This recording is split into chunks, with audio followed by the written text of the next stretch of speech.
Iba talaga paglaki sa lola. Kasi ako, laki ako sa lola ko.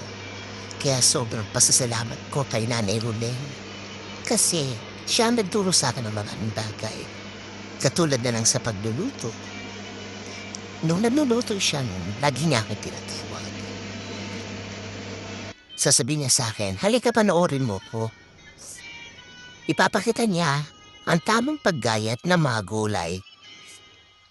For example, magluluto siya ng sinigang. Yung tamang hiwa ng okra, labanos, kangkong.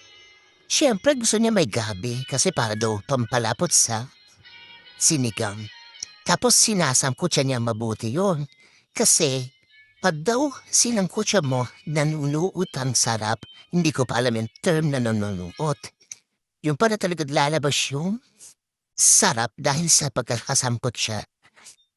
Pagka mechado, apretada, yung tamang hiwa ng carrots, ng patatas, yun. Yung mga bagay na yun ang itinuro na sa akin. At kung paano sumarap ang pagkain na hindi mo nalalagyan ng betchin. Kaya sobrang thank you, Nanay Huleng, kasi nadala ko dito yon sa pag-abroad ko. Hindi ako nagugutom dahil alam ko kung paano magluto. Hindi ko na kailangan bumili pa sa mga restaurant or ano pa ma. Thank you po. Kaya Nanay Huleng, sobrang thank you po sa lahat ng mga natutulog sa paglilinis, pagluluto, paglaba, lahat.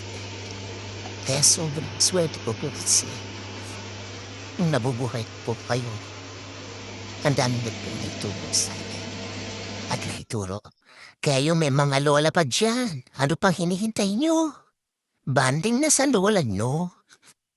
Paturo na ng pagluluto, paglilinis, at paglalaba. Thanks everyone!